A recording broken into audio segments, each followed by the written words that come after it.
A white paper is a crucial document that a potential investor should read. It throws light on two significant aspects of a crypto project: its purpose and technology. But what is a white paper in crypto, and is it really important? To find out, keep on watching this video. Hey guys, welcome back to Crypto Animations, the channel where we explain to our viewers about the different types of cryptocurrencies and everything new investors should know. In today's video, we will talk about what a white paper in crypto is. So be sure to be attentive, because you clearly don't want to miss out on an amazing opportunity to win a giveaway of $25 crypto coin of your choice.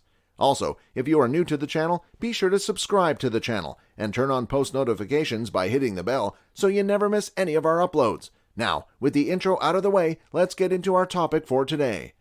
As the world battled the coronavirus pandemic and its impact on global supply chains over the past 2 years, a new way of trading arose. Investing in cryptocurrency came naturally to those who hitherto invested in stocks, which showed subdued demand and lacked much growth potential.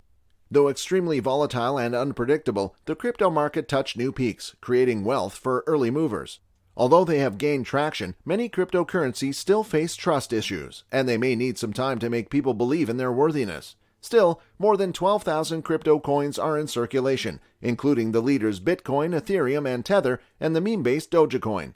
However, many people see potential scams in the online medium of exchange or the technology vulnerable to hacking. So it is therefore necessary to have complete knowledge and regular updates about a coin before investing in it. But how do you get all the information you need to know about a particular cryptocurrency? The answer to that question is a white paper. A white paper is a term business-minded individuals will come across at some point in their careers. Whether serious or meme-driven, the white paper has become a staple in the crypto industry. Every coin has a white paper where all its information is stored.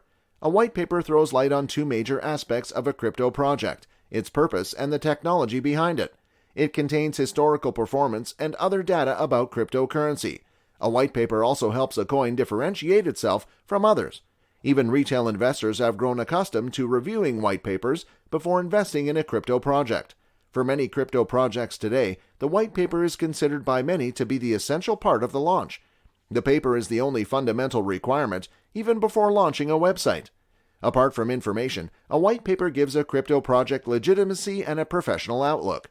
A detailed white paper is encouraging, and a badly drafted one is repulsive. The white paper is a proposal that contains who, what, when, and why an investor should choose that project over others.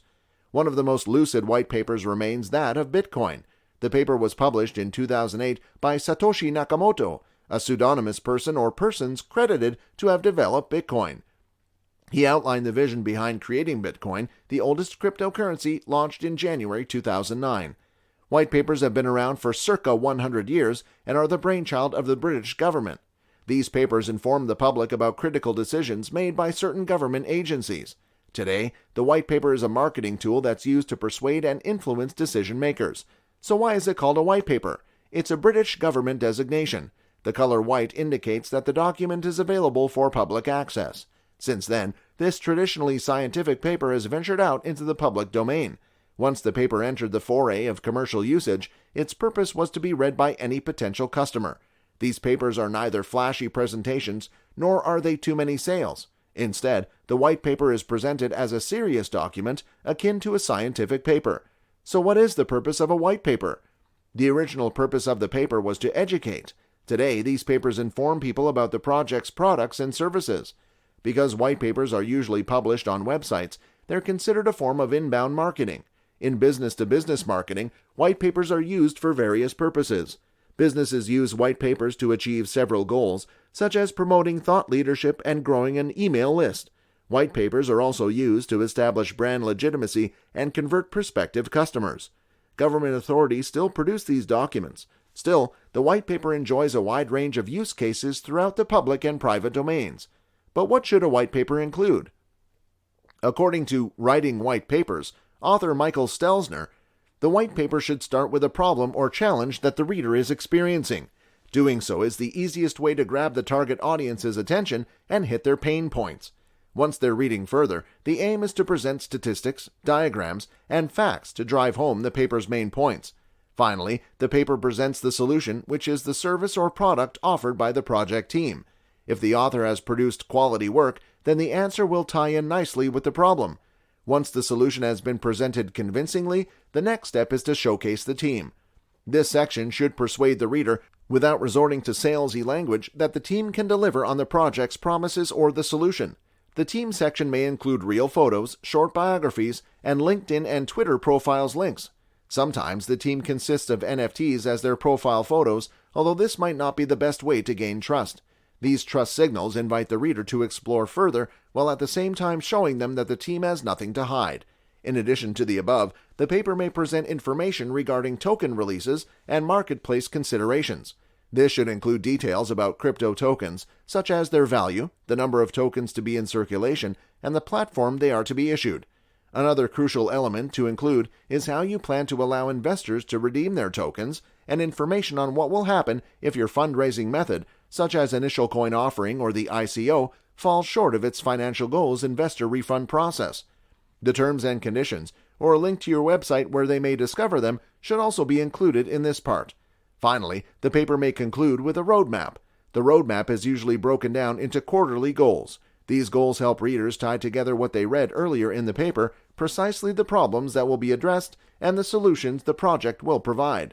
By breaking the roadmap down in this manner, the paper helps the target audience conceptualize the project in a more tangible form. Once the project launches, readers and investors alike can use the roadmap to track whether the team is meeting its stated goals. On the other end, the roadmap helps to keep the team accountable. Are they meeting their declared goals? Because the team knows that the audience is watching, missing a goal can damage the project's reputation.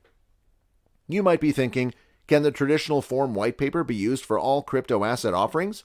Well, while the potential regulatory requirements applicable to a new crypto asset may be broad and varied depending on the nature of the product, from e-money to brokerage licensing to AML requirements, the disclosure component will be most heavily impacted where the product is a form of coin or token.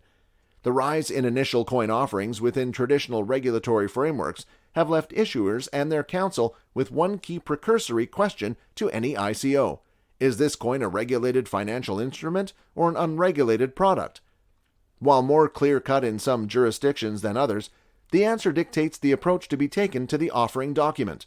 A conclusion that the coin is a regulated financial instrument invariably results in the obligation to produce a prospectus with its form and content prescribed by applicable securities laws, and the traditional white paper is defunct.